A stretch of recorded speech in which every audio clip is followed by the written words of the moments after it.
Carmela, $2 Chuck has a reputation. Depending on who you are, that reputation may be it's a screaming deal, and that reputation may also be it's not a good wine. Right. But I'll tell you what, we tried 2 different $2 Chuck wines today, and one of them actually really surprised us.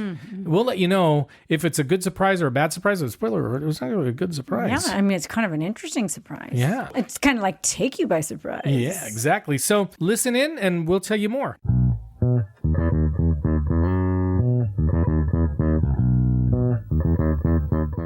Hello, fellow Cabernet Sayers, and welcome to the Wine Pair Podcast. I'm Joe, your sommelier of reasonably priced wine, and this is my wife and my wine pairing partner in crime, Carmela. Hi there. And we are the Wine Pair. Woo!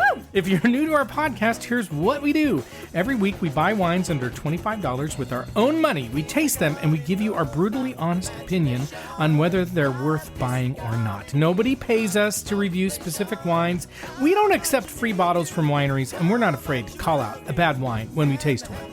And Decanter Magazine calls us fun, irreverent, chatty, and entertaining. So if that sounds like your vibe, welcome to our tribe of wine lovers. Woo! And yes, once again, Carmela, the name for the tribe this week came from Timmy. He gave us a whole bunch. Goodness, Timmy, you're keeping us in business. Yeah, Cabernet Sayers. And he also had Chardonnay Sayers. But, I can only use one. This is good for this episode. It is. But if you have a tribe name that you would like to share with us, please let us know. And we will ask you if you want to be on the pod with us. Because we're stumped. I mean, at this point, we've pretty stumped. much worn it out. Yeah. So. I have no ideas. I'm fresh out. Yeah. Well, which is a weird thing to say, thank goodness fresh for out. Timmy. Thank God for Timmy. I say that almost every day. Yeah. Carmela, you know what we're going to do today? What? We're going to answer a question that many people want to know, and what many people already have a strong opinion on, which is why it's so fun, and that is $2 Chuck, a.k.a. Charles Shaw wine, found at Trader Joe's, any good or not? I was just at Trader Joe's today. And what did you do? Did you see the wall of $2 Chuck? I didn't go to the wine area. I didn't have you with me. Wow. So you didn't. It didn't even cross your mind that maybe you should pick some up. No, not really. Okay, well, I figured that you had plenty on the way. Okay, all right. Carmela, to be honest, this is a wine that is a bit of a departure for our podcast. I mean, it is true that we focus on wines that are under $25 and relatively easy to find, but we are more than that, Carmela. We are more than that. We try to focus on wines that are also good, that are under the radar, and often come from places and grapes you've never heard of, so we can expand your wine horizons. Right. That's what we want to do. So what's wrong with this then? Yeah, it's a great question.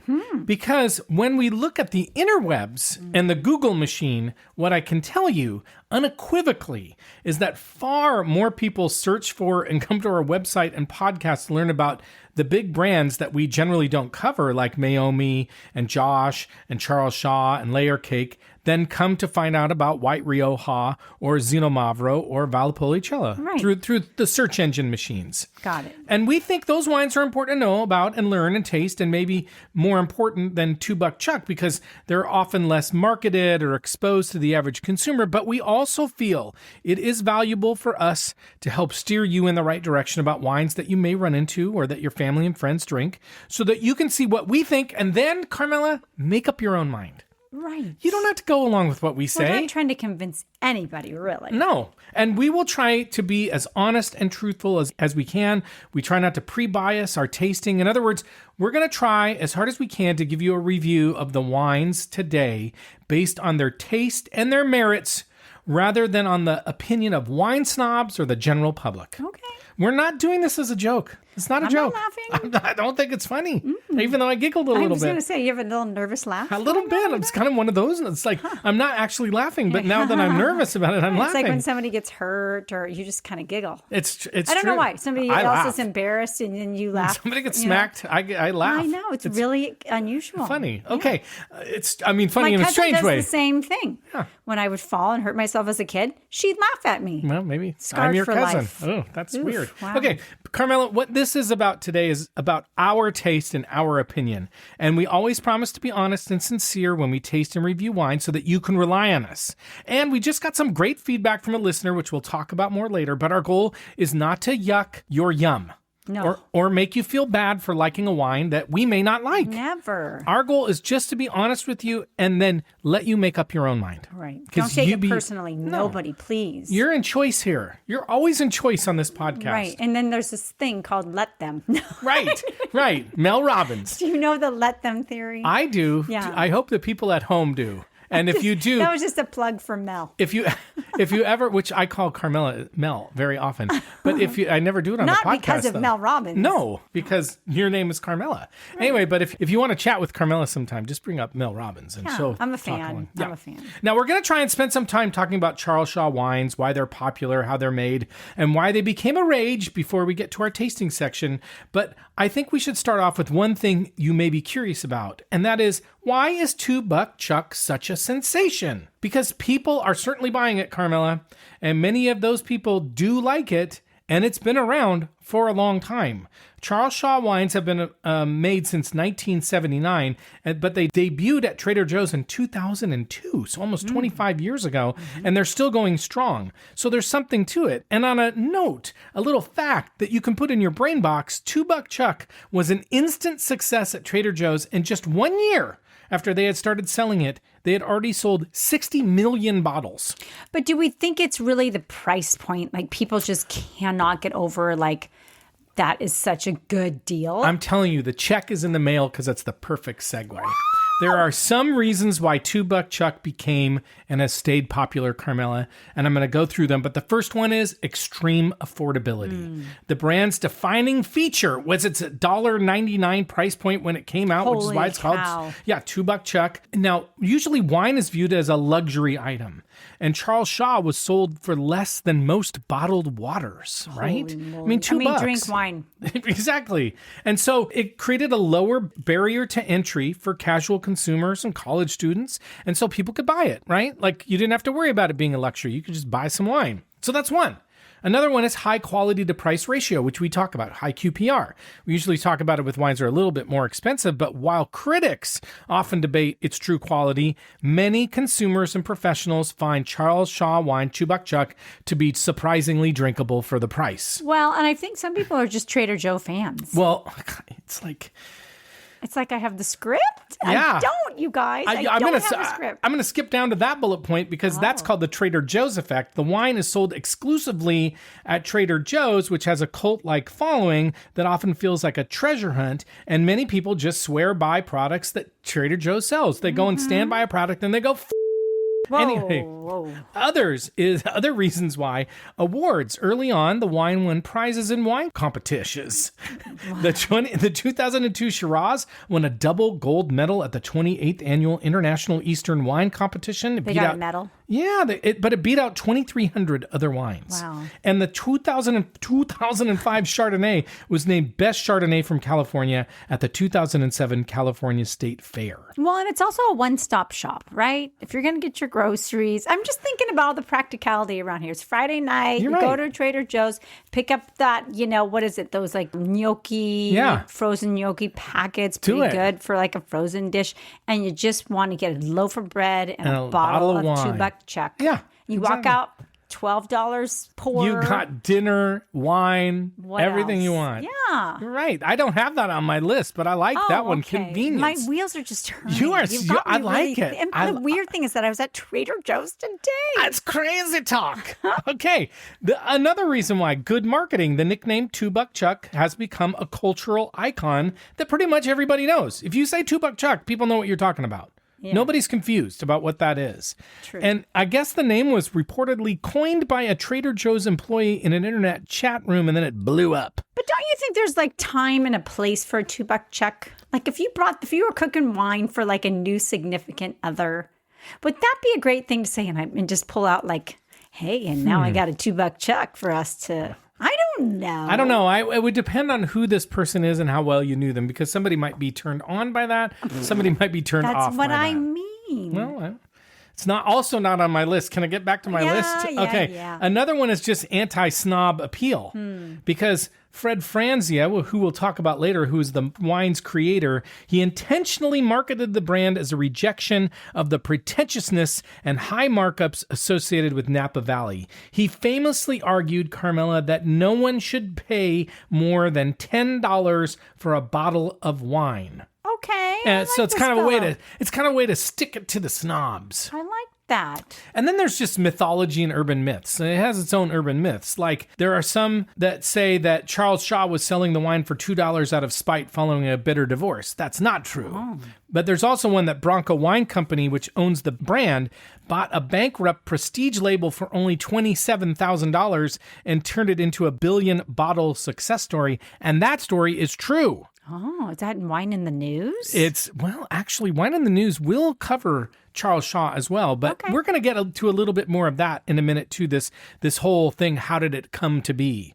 So while, Carmela, it can be easy to sort of smugly shrug off the wine, it is undoubtedly still popular, has introduced a lot of people to wine, and is a wine that many people do like. And so we're not here to yuck anybody's yum, and we'll try to be honest and real about how we feel about it. It's just how we feel.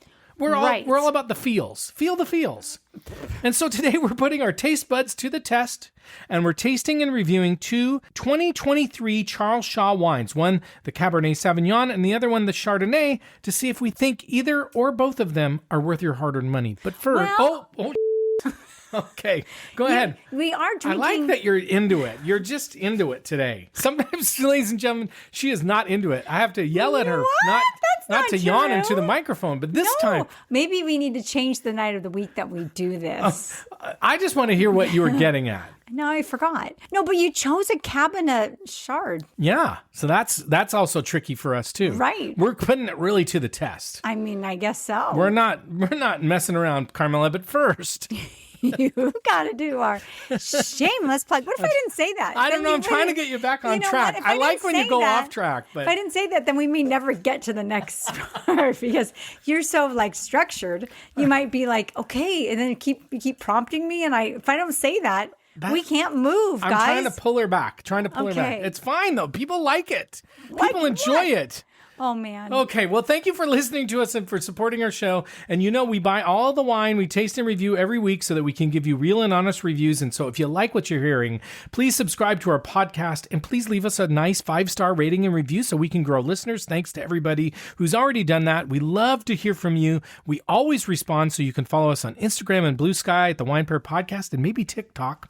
You can contact us on our website, thewinepairpodcast.com. You can sign up for our email newsletter there, which is going to come out pretty soon. Always comes out the first day of the month. And so you can sign up for that. Send us a note at joe@thewinepairpodcast.com and just, reach out to us and let us know how you feel. Reach out and touch. No, we don't. Okay, and as we do every week, we'll tell you someone we think you should recommend the Wine Pair podcast to because, frankly, the best way for us to grow listeners is when you tell your family and friends about us. And this week, we want you to recommend us to anyone who is a Trader Joe's fan, especially if they are a Trader Joe's super fan, because they may be really interested in this episode. How can you tell the difference? Well, I think if they carry their Trader Joe's bag with them everywhere, I think they're a super fan. Okay. But they may be really interested in this episode, and there's a lot of people like that out there. A lot of fans. True. Okay, Carmela, have you ever walked into a Trader Joe's like you did today, seen the big wall of Charles Shaw wine, and thought, why the do so many people buy it? And should I just buy it because I'm here just because?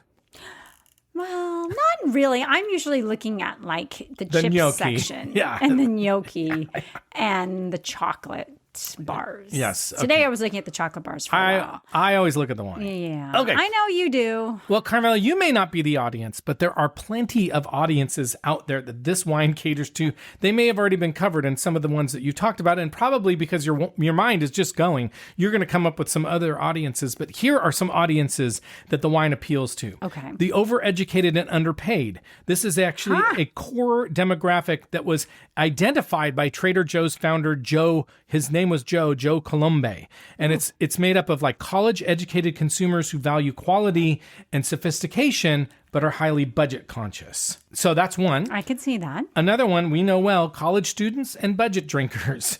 So the wine is a staple for college students like our daughter was when she was on a budget, which was our budget, or anyone else who wants an accessible alcoholic beverage on a shoestring budget. Nice. Sometimes you just want a wine and you don't want to pay a lot. Right. And $2, or now it's $4, but still, you can't even get a candy bar No, again. exactly. The candy bars there were just as much as that today. Exactly. Here's another group that you kind of mentioned, party hosts and bulk buyers. So it's really popular with consumers buying in bulk for social gatherings. They often use it as a house wine, and it allows them to be generous without overspending, right? Here's, we got tons of wine. Take as much as you want, right? Wow, like a party favor.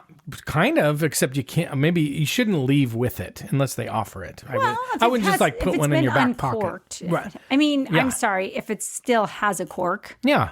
I don't know. I don't know either. Actually, it'd be a great party favor. $4? Yeah, not bad. Hey, the next party, we're just going to buy a bunch of cases of those. Take it home. Yeah, I like a party favor. I like it too. Okay. I like to give a party favor. I do too. I like it when you give me a party favor. That sounds dirty. Okay, here's another audience, entry-level wine consumer. So the brand has been credited with expanding the wine market by attracting people who would not typically buy wine or just wouldn't want to pay more than like $10 for a wine. So it's a low-risk entry point that introduces many people to wine.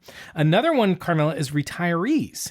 They've been historically one of Trader Joe's most important customer segments, and actually the retailer intentionally targets areas near retirement complexes and medical centers to attract these customers. I mean, is that really where Trader Joe's is making their money? Sure. On the $2 chuck? And your parents go there all the time.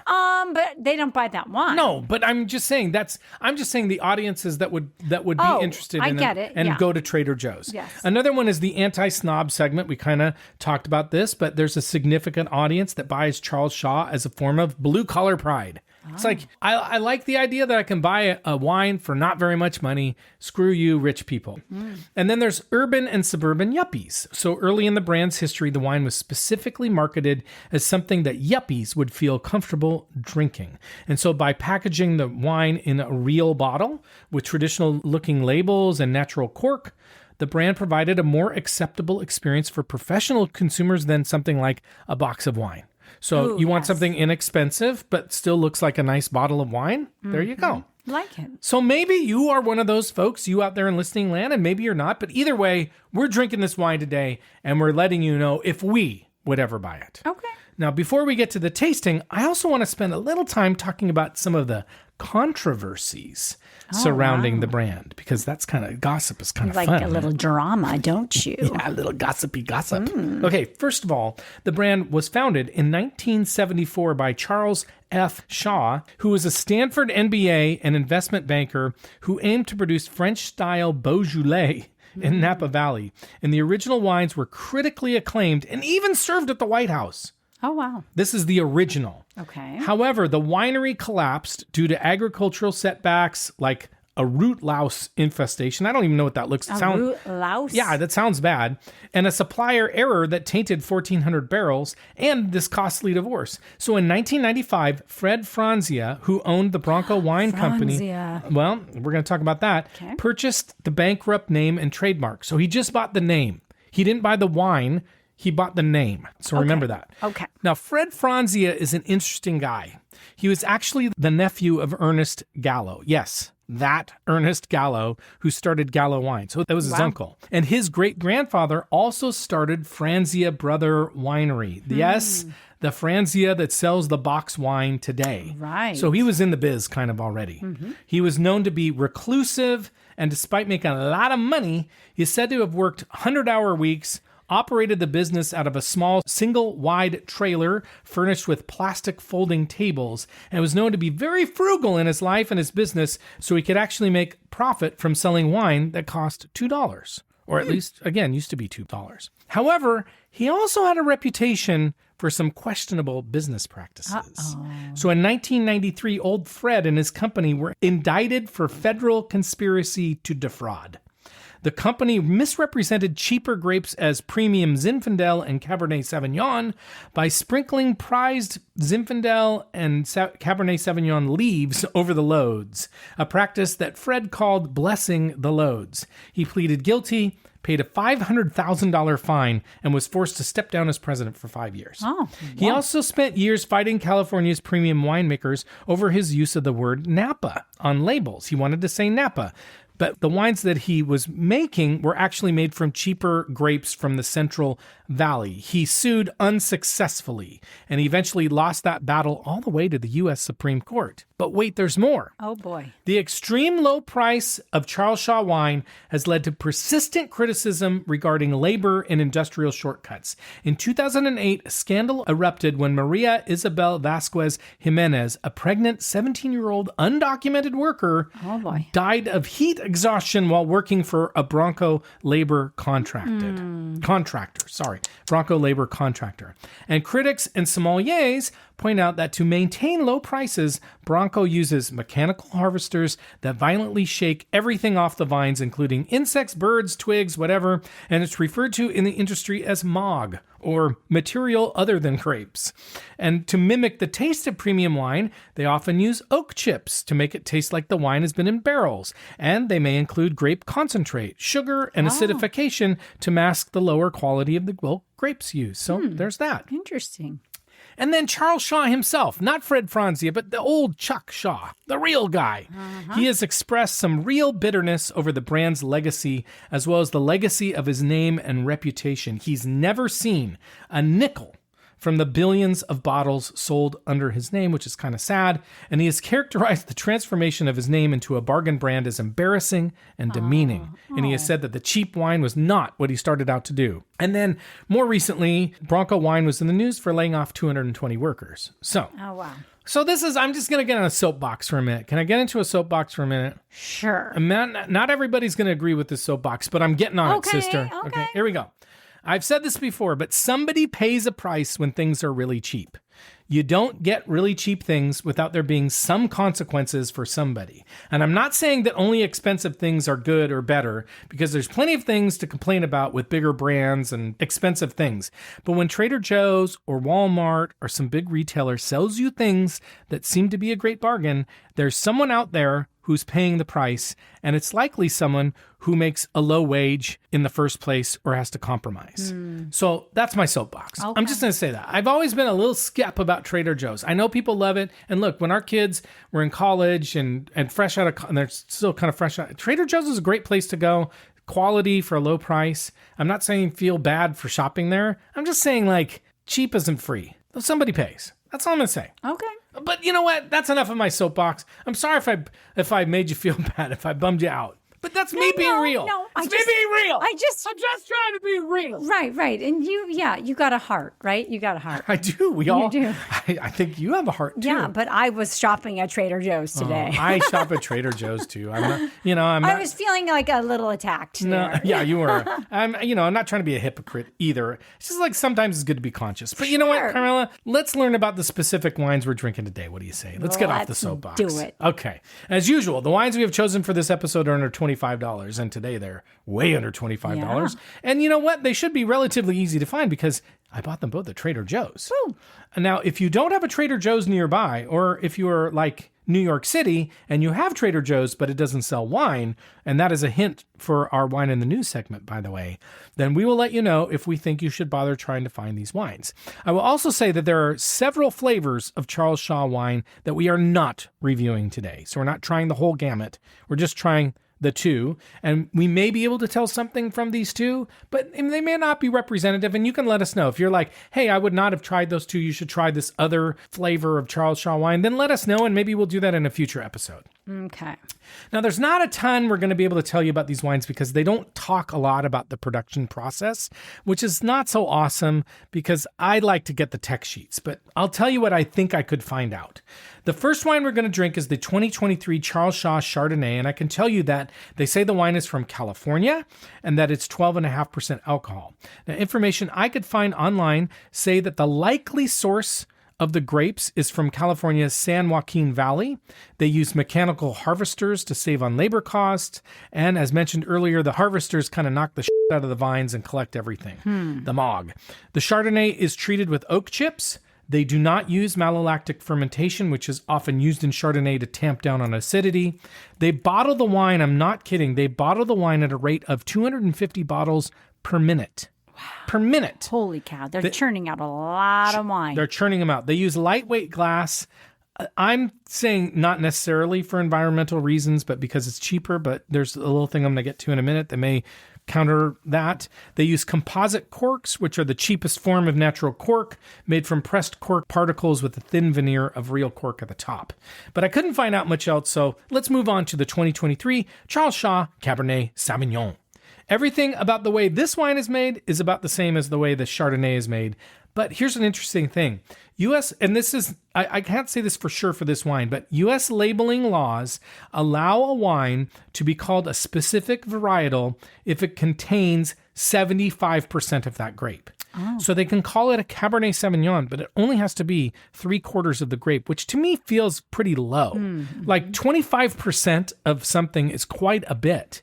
And so it could be 25% of any old grapes that they just want to throw in for flavor and because it's cheaper. So sure. Anyway, but because there's no tech sheet, I can't confirm that. Do you think it's just expensive to put together tech sheets, or do you just think that they're hiding something? I think it's more like if they don't really want you to know what they're doing, they won't have a tech sheet. Okay. Like a lot of big brands, they just don't have tech sheets because they're so mechanical, they're so processed, they're so industrialized that giving a tech sheet would be very generic, because a lot of times they're like taking grapes from a lot of places, or they're using different techniques, or they're highly manipulating the wine. So I think that's why I think tech sheets usually come from winemakers who are super careful and really want you to know everything about how the wine was made and where and all that kind of stuff. Right. Okay. Now, back to what I said, Charles Shaw on the website, they don't offer a ton of information about the wine, but they do have a whole section on sustainability, which I was frankly kind of surprised by.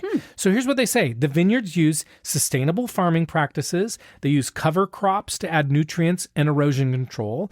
They compost the vineyards. They use biodiverse insect control solutions, which means they basically have birds and they allow birds to fly around to control insects, but they're trying to not use as many herbicides or insecticides and those kinds of things. And they use water management, which they say reduces their water usage by up to 25%. Okay. So that's pretty good. Yeah.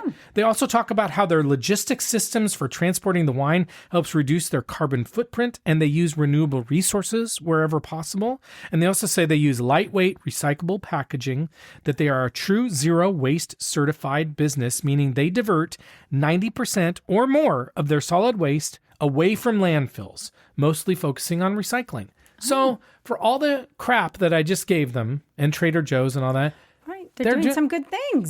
They're trying to be sustainable. Right. So good for them on that. Right. So you can't blame them for that. Sometimes hard work. Sometimes that can make it so that you're working a little bit harder at things. And increase costs and, there's cost for that. So, give them props for that. But Carmela, I think that's enough information. I think it's time to get drinking. Woo! So if you have a Charles Shaw wine, especially if you have one of these 2023 Chardonnays or Cabernet Sauvignon, then drink along with us and tell us about your tasting notes and if you agree with us, and we will be right back. All right. Okay, we're back and we're ready to try our first wine. This is the Charles Shaw Chardonnay. It's from California. It doesn't give anything more specific than that. 2023 vintage, $3.99 at Trader Joe's. Oh man, that's a selling point. Yeah, 12.5% alcohol, 100% Chardonnay. As far as we know, they don't say anything else. There's no professional rating. Vivino gave it a 3.1, which is not awesome. But again, we're not here to yuck your yum, but we are going to be very honest about how we feel about this wine, which may include some things that you don't want to hear, or maybe not. Maybe not. We're going to be open-minded. But let's talk about the color. Well, it's a Chardonnay. I just want to say it looks buttery. It looks buttery. It's a nice color. Yeah, no, it's very nice. It's very pretty. If you looked at this, you'd be like, hey, it's a Chardonnay or maybe even a Sauvignon Blanc. I mean, it's just like a white wine. Yeah, pretty though. It's nice looking. Of course. Okay, let's smell it. Okay. I feel like I'm getting a little butter and vanilla, but also like peach or nectarine. Okay. You know what else? I'm getting a little pineapple. I feel like I'm getting some spiced pineapple. Yeah, there is some tropical fruit, almost like a baked pineapple, like a upside down pineapple cake. Is that like what they're that. called? Upside down pineapple cake? Pineapple upside down cake. Okay. You just had the order wrong, but you had the idea right. And I've made one. I just couldn't come up with the. And I've eaten one that you've made. Yeah, it does kind of have even with that little bit of caramelization on there, it's almost a bit caramely in the smell. It's a nice smelling wine. No, I agree. I don't think it smells bad. It's got a little bit of citrus. I feel like a little citrus and a little green apple. We're covering it all. No, I mean, it doesn't smell bad. I'm just being quite honest here. Yeah, no. Okay, let's taste it. Now we're going to get to the real deal. Okay. It's super cold. I'll say that. It's not bad. It is not bad. I mean, it's not like super, but I don't like oaky Chardonnays. No, I know you don't. This doesn't taste terribly oaky. I would say that it's not terribly complex. Like it almost is like juicy. Yeah, I mean, like it's not hard to drink. Sometimes the Chardonnays are just kind of a lot. This is almost a thin Chardonnay where you could just kind of get in trouble. I totally you might agree. need a few bottles of this. Yeah, it doesn't taste super oaky. It is easy to drink. Again, it's ice cold, like it just came out of the fridge. So that probably helps. Although if it was super oaky, it would actually be not great if it's super cold. Yeah. I mean, it's definitely got that Chardonnay cream, buttery. Yeah. I mean, it's kind of viscous. Is that what you say sometimes? Yeah. A little bit. It's got a little bit of syrupy. mouth. Yeah. But I wouldn't say there's anything too overpowering about it. Not at all. It's actually harmless. I mean, it's drinkable. I think it's it drinkable. would actually be a great wine for a party. I kind of agree with you. Because if you're having a lot of people and you really don't want to spend a lot and you think people will be drinking, this would be a wine I think a lot of people would enjoy. Yeah, I'm kind of surprised that I'm not on this wine. I know, I am too. I mean, I'm getting a little bit of apple, a little bit of vanilla, but not a lot. A little bit of pineapple, like a little tropical fruit, little citrus. It's like a fruit juice, though. It almost is like those bottles of apple juice. It is. Or the treetop. It's not, I mean, what's the alcohol in this? 12 and a half. Yeah, okay. I'll say it's much more acidic and citrusy than I thought it would be, and I like that. Yeah. I like that in a wine. Right. That's agree. what I and expect. And the Chardonnay, I like that. Like, I would not agree. expect it as much. I feel like a lot of times when we have a Chardonnay, it's just too much of a meal. It's too much. Yeah. This is feeling a little bit on the more, like, tamped down side. Totally. It's not a buttery Chardonnay. It's more of like an unoaked Chardonnay. Yeah. It's not bad. Okay, what food might you pair with this Charles Shaw Chardonnay? I think you could do a lot. I feel like this would be fun for like an outdoor barbecue, where you're doing like shrimp on the bobby and you're doing. But appetizers, cheese, like you have a nice cheese plate out. Absolutely. And you could also do this like with potato chips and like just really kind of like finger food type of things, you know? Something salty would be really nice. Yeah. Or fish and chips or something too. Chips and dip, chip and guac.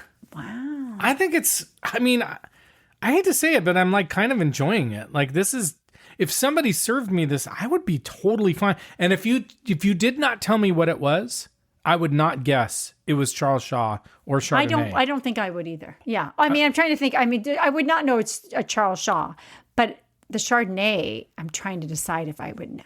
Yeah. Now it's again, I'm going to say this for the third time. It's super cold, and I actually think that's helping because it's very quenching. Mm-hmm. Well, Carmel, I think we're going to rate this wine. As a reminder, on a rating scale, we rate on a scale of 1 to 10. We don't give half points. 7 and above means we would buy it. 4 or below means we'd pour it down the sink, and a 5 or a 6 means we're likely to drink it and finish it, but we're not going to buy it. But we're okay if you served it. So, okay, Carmela, what are you going to rate this wine? Okay, so what I will say is that I'm pleasantly surprised. I am too. I am actually shocked. Yeah, I'm not. I mean, I thought I was going to be a little bit freaked out because the Chardonnay idea and then this $2 chuck, but I think I'm going to give it a 6 because, like, ultimately, I'm probably not going to buy it. I mean, not even for like, a reason to buy bulk wine. Oh, you don't think for a party? Well, I'm not sure. Like, I guess I would let you make the choice, but I'm not going to buy it for like Chardonnay pals. Yeah, because it doesn't really have the taste of a classic buttery. If that's what if you have a friend who's really into Chardonnay, they may not go for this. I Yeah. don't know. I But don't know. I'm with you. It's like pretty easy drinking. Yeah. I think it's a party wine. Yeah. I'm going to give it a 5. Okay. I would almost be tempted. Like, it's not a 4. It's a solid. I'm like shocked. I am too. Absolutely shocked. I feel like when we start dipping down into the 4, it's like don't find it's one. offensive and you don't want to drink it. Like I would drink this wine. I agree. And I think if you served it at a party, you'd be fine. Again, I think I would, if I was doing a big party, I might buy this wine. Okay. Just maybe you hide the bottle or something, but Nah. it's drinkable. It is For sure. very drinkable, For sure. and not like a typical oaky Chardonnay from that Maybe for a perspective. non-Chardonnay drinker even. Yeah, you can do worse. You can do way worse. For sure. Like for twice or 3 times that amount of we have had way worse wines. We have to find out from the Chardonnay lovers out there. What they think. Yeah. Okay, well, let's take a break and try our next wine. Okay, we're back and we're ready to try the Charles Shaw Cabernet Sauvignon from California. It doesn't give a specific region. Also, a 2023 vintage, $3.99 at Trader Joe's, 12.5% alcohol. We think it's 100% Cabernet Sauvignon, but you never know. This one also didn't have professional ratings, but also had a 3.1 for Vivino. And I'll just say on the last one, I don't think a 3.1 Vivino score for the Chardonnay is fair. No. It's their taste. no, you're right. Don't yuck somebody else's. Right. Okay, Carmela, let's talk about the color. You said this on the pour. I thought it was looks really light to me. It does look. It looks more like a Pinot to me. Yeah. Interesting. It's kind of got this like ruby burgundy kind of red, but the edges to me look a little brownish or orangish. Do you get that? Yeah, look? I do. Yeah. I'm just kind of surprised how light it is. Yeah, me too. It's almost like it looks kind of thin. It does. It doesn't look like a Cabernet Sauvignon. Yeah. Okay, well, let's smell it. See what we think. Well, it's smoky. A little smoky. Yeah, it's a little medicinal. I'm getting a little like cherry cough drop or something. Yeah. Ooh, a Lodens. Is that what they're called? Yeah. Lodens. I mean, it's not bad. It's cherry, but it's like it smells more like a Pinot to me. Yeah, it's kind of like there's a little bit of currant or raisin on it too. It's a little bit of a dried, concentrated, juicy type of fruit, I guess. I am getting a little bit of what you said before, the little spiciness actually. Like I don't know if I said spicy. What did you say? Smoky. Smoky. Well, okay. A little bit smoky, a little bit of spicy, a little bit of like smoked cayenne. How about that? Okay, yeah. The medicinal thing, that is interesting. That does remind me of a cough medicine that the kids used to have on occasion. Especially on the swirl. But it doesn't like, the initial smell is not super fruity. It is more smoky or spicy to me. Not bad though. I mean, it's not like it's not turning me off. No. Like exactly. If I smell that, I wouldn't be like, oh God, I don't think I'm supposed to put this in my body. No, not one of those. Okay, well, let's taste it and see what we think. It's pretty thin. It almost tastes a little medicinal. Yeah, and it's thin. Like you said, it looks thin. Mm-hmm. It tastes really thin. It's kind of watered down. It tastes watered down. It almost doesn't have much body in it at all. No. It's not offensive at all. No. But it's like there's nothing much going on. Right. This isn't a serious wine. I got a weird aftertaste on it. Like what are you tasting? Butterscotch. Oh, weird. Or like something like boxy too, like cardboard? Yeah, cardboardy or something. Well, that's not a good sign. It's not a good aftertaste. Yeah, no. Well, I mean, again, I just feel like this is... Oh, okay, yeah. He's not happy. It's a strange aftertaste. It's almost like packaging? No, it's weird. I'll think about it. No, I'm kind of getting the same thing, too. Butterscotchy.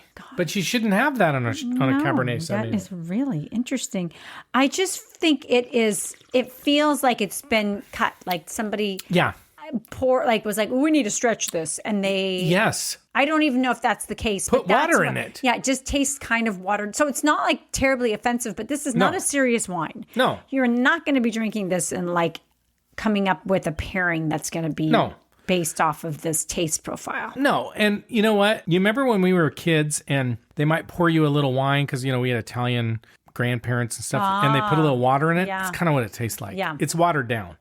I do think this could be dangerous again, though. Oh, if you were like a college kid and you were like, ooh, 12.5% alcohol, $4, let's go. Yeah, I really don't like wine. And then all of a sudden you have this and you can like chug Pretty it. good. Whoa, I do think that's the kind. Like, if you think this is wine, you're kind of not tasting wine, maybe. Yeah, no, I'll tell you what so it's 12.5% alcohol, which is not high for a wine or red wine and not high for Cabernet Sauvignon, but it doesn't taste like it's 12.5% alcohol. No. Because it's watery. It is. So I think you're right. It's like dangerous. Yeah. What food might you pair with this Charles Shaw Cabernet Sauvignon? Well, I mean, pizza? Yeah. Sandwich, grilled cheese. A grilled cheese sandwich. Cheese would be actually pretty darn good. That's a little salty, a little toasty, a little fake American cheese. Yeah. You don't like that as much, but I would put the fake American cheese. No, Joe loves that. I love that. I know. Ooh, grubbin'. I mean, you're kind of a Cheese Whiz guy. You would have that. I would have Cheese Whiz. It'd be good with a little Cheese Whiz on crackers. This is, you know what this is? This is like your cheap movie and popcorn night. It'd be good with popcorn. It would be really good popcorn. I do feel like this is what you pay for. Yeah, this is a college student wine. Yeah. Like no judgment. No judgment. Like this is what a college student would be like, hey, you want some wine? I like wine. Well, I don't like beer. I like this. It's a good introduction, I guess. I fully agree. Like this is not going to offend anybody. No. It's not going to impress anybody. It doesn't taste bad. No. It just doesn't taste good. Yeah. I mean, I'm not, again. Great. Like it like, tastes great. Yeah. It just needs a lot more refining, a lot more. I don't think much attention was put into it. No. Okay, so here's the real deal. What rating I give this wine? Tough. I think I'm going to give it a 5. Yeah. I'm on the verge of 4 or 5. I'm going to give it a 4. Okay. Only because it's like, I would not buy this wine. It's almost on the verge of a 5, because if you served it to me, I'd probably drink it, but I would look for something else. It's not a good one. It's not like, again, not trying to yuck your yum. It's not my style of wine. Right. It's really thin. But I'm going to give it a 4. It's like, I'm not going to drink any more of it. Okay. That's what I'm saying. Yeah. That's why it's not offensive. We've had wines that are like, oh, this is bad. Yeah. It's not bad. It's just not interesting to you. Exactly. And you're not going to waste a glass of wine on it. Exactly. So which of these wines are you finishing tonight? Oh, I'll go with the Chardonnay. I know. I'm like, can't believe it. Yeah. Not bad wine. No. Okay, let's talk about the taste profiles expected from California Chardonnay and Cabernet Sauvignon. California Chardonnay should be full-bodied, buttery, baked apple, pineapple, vanilla. Cooler coastal areas might have crisp, bright citrus, green apple, and minerality. It's kind of in between those. Had some pineapple, had a little bit of vanilla, had some green apple. California Cabernet Sauvignon, fruit-forward, full-bodied, definitely not. Ripe flavors of black cherry, not black cherry. Black currant, not really. Blackberry, nope. Vanilla, oak, not really. Baking spice, yes. Firm tannins, it had almost no tannins. And it was not even medium mouthfeel. No. The Charles Shaw Winery says boasts a light straw color and aromas. What? Oh, no, it's for the Chardonnay. Sorry. The winery says it boasts a light straw color and aromas of apple and pear, commingling with warm vanilla, creamy on the palate. It wasn't really creamy. The Chardonnay. No. It wasn't creamy. I mean, at first glance or first taste, I was like, oh, but no. Now listen to this. This is what Sporked said, some website called Sporked. You want oak? I said, you want oak? This Trader Joe's Chardonnay will body slam you with oak, brother. Ooh. We didn't get that at all. Yeah. Did we not get the Chard? Will you look at the bottle and just make sure that we got the Chardonnay? See. It says Chardonnay, right? It says Chardonnay. It says, luckily, there's some acidity to balance out the vanilla-tinged woodsy flavor. But you're licking a barrel. I didn't get that at all. No. Now, if we had gotten that, I would have not rated it as highly as we did. Right. So, good on them. Yeah. The Cabernet Sauvignon, we couldn't find anybody else other than the winery. They said a deep ruby-colored wine. It's not really deep. I don't think so. With aromatics of blackberry and vanilla. I don't think we got vanilla. I don't even know if we got blackberry. We didn't talk about either. Yeah. What's your verdict on Charles Shaw $2 Chuck wines? Look, I have no problem with people buying it. And I don't think they're like super offensive. I think they're pretty like just kind of a standard wine for like new wine drinkers or just somebody who wants to get an inexpensive bottle of wine and enjoy it. You just want to drink a bottle of wine on a Tuesday night and you don't want to pay a lot? Like you can do way worse than that $4 Chardonnay. I agree. Like, so you know what? Color me more impressed than I thought. I thought we'd be like, oh, we hate these wines. No, we'd never. They're not nearly. They surprised me. Yeah. I'm just going to say that. They surprised me. I agree. Pleasantly surprised me. Now it's time to head over to our news desk so that we can cover our wine in the news this week segment. And this news is not super recent, Carmela, but it absolutely fits the theme of the episode. Okay. Wine in the news this week. This wine in the news this week comes to us from Catalina Ganella, writing for The Gothamist, and the article is called Trader Joe's Suing NYC Wine Shop for Using Joe Encroaching on Its Brand. So here's the scoop. A wine shop opened in New York City called itself Joe's Wine Co., decorated in a way that looked suspiciously like a Trader Joe's, and then agreed to stop, and then didn't stop. Now, here's more details. Okay. For 15 years, Trader Joe's operated a dedicated wine shop near Union Square in Manhattan. We know this. Then in 2022, the store abruptly closed. We also know this. The closure happened right as the workers were trying to unionize, so make of that what you will. So the neighborhood had a Trader Joe's on 14th Street, but no dedicated wine shop anymore. And into that gap, in the summer of 2024, a new shop opened just a few blocks away, and it called itself Joe's Wine Company. Oh, wow. And now you might think, hey, Joe, that's my name, and it's a pretty common name. And Joe's Pizza is literally, well, not literally, but it's pretty close to next door to the shop. And Trader Joe's has never once sued Joe's Pizza. So, you know, if they're worried about Joe's name, right? Right. But Joe's Wine Company did go a bit too far because they also put a red circular logo. They also used wood paneling and advertised 100 wines under $12. So they were kind of getting over the edge there. Yeah. Trader Joe's crew members started receiving inquiries from confused customers who thought Joe's Wine Company was part of Trader Joe's. So Trader Joe's reached out and tried to negotiate a settlement, and Joe's Wine Company agreed. For a while, they took down the red banner and the circular logo, but by mid-November, they put it all back up again. So Trader Joe's sued. Joe's Wine Company said that Joseph is a family name going back hundreds of years, and they said the store celebrates a family heritage of winemaking that dates back to 12th century Spain. Whoa.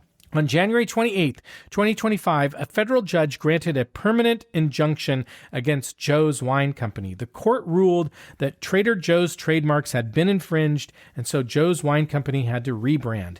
They painted over the Joe's, they ripped out the wood paneling, and they reopened under the name of Taste Wine Company, which it turns out was the exact name of another wine shop that was opened before in the city. So these guys, they're just causing trouble. Yeah, and they're not very original. No. It's like, you guys, you can find a different name. Right. But anyway, Carmela, here's the question. If someone powerful came along and told you that you had to change your name of your shop, of your micro bakery baby cakes, because it was too similar to a famous brand, what would you do? Now it's hitting hard. Hitting home. Close to home. Just getting right down to it. Wow. I don't know. I could be flexible. I'd need some information. Okay. Some background as to why, to be convinced a little bit. Okay. But then you know what? You got to do what you got to do. You got to do what you got to do. Right. Would you sue them? I don't know. These are loaded questions. Do you think I should? Yes. I think you sue for every penny they got. It was a big, Sue them for more. Oh. Take their to court. Wow. No, I don't know. I probably wouldn't. Okay, Carmela, we have some listener shout outs this week. We always appreciate you when you reach out to us and tell us what you think or what you're drinking. So here are some shout outs. Sunita, she left us a really nice long voice message via our website about her feelings about Maomi wine and how she felt frustrated that we were dismissive of it. So it's a good reminder on a few things. First, we do recognize that sometimes we do yuck somebody's yum. I mean, we may give a rating that somebody's just like, gosh, I really like that wine. And we do need to be thoughtly about that. Like, we shouldn't be totally rude or dismissive. No, we should not be rude. That's for sure. Yeah. But we have to also say that we're going to be honest. We're going to be honest. And that is actually the second point. Like, we're going to be honest, and you don't have to agree with us. No. Our goal is we just tell you what we think, and you may agree or disagree with us on a lot of wines or whatever, and you kind of know the way we taste things and how we like things. So you use us as a reference point, and that reference may be, hey, they like it, so I'm going to like it, or they like it and I'm not going to like it. Right. And some of our like closest people in our lives like totally different wine than we do. Exactly. And everybody understands. Like we're all unique. That's right. But you know what? Sanita was totally, we love the feedback. She was totally on point for giving it. And it's a good reminder to us. So thank you for that.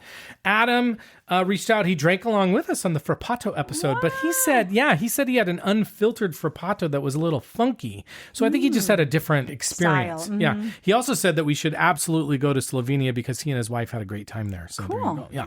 Lenny on Instagram sent us a super sweet note that she was happy she found our podcast. And so we're really happy you found us too, Lenny. Yes. Thank you. And then Ryan, RJ Fergie Cooks on Instagram, thought I was being breathless in my video, not trying to whisper, which is an interesting interpretation. And Thank were you? Ryan. What would you say? A little bit of both, because I'm always nervous when you yell at me.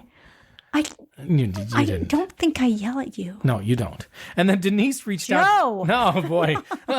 Denise reached out. She said her podcast helped her with a wine puzzle of Italy she was doing. Oh. And so I told her we want to see the puzzle when it's done. Right. Send Joe's a picture. huge puzzler. Yeah, and we want you to lift it up. Have you ever done that? Like you make a puzzle and then you lift it up with your hand? It's amazing. My brother doing that. I didn't know you could do it. His girlfriend is like a super puzzler. And she showed us it. Yes. So try that. But we don't want to be, we don't want you to blame us if the thing falls apart. Yeah, just make it up again. Just do it again. Oh, shoot. Okay, here's some wines coming up in future episodes in case you want to drank along with us. We're going to do Italian Sangiovese, but not Chianti. All sauce Pinot Gris, Lebanese wines, Kirkland Bordeaux, Kirkland Chateauneuf du Pape, and Kirkland Moscato d'Asti. And we have links to these in our show notes and actually the exact wines and vintages if you really want to know that. And we love it when you drink along with us. But Carmela, it's time for us to go. So thank you for listening to us and supporting our show. And remember, we buy all of our own wine and we do all of the writing and the recording and editing to bring you a show every week because we love doing it.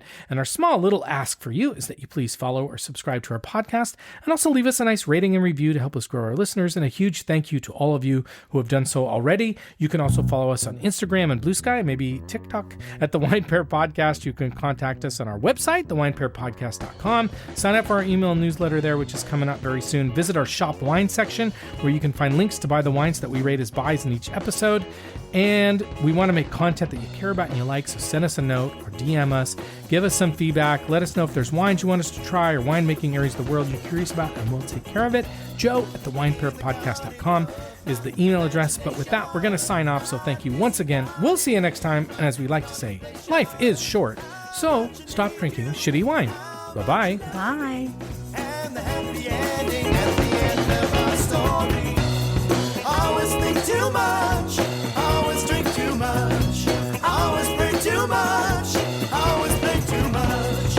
And when I'm with you too much, I fall in love too much. And when I'm away too much,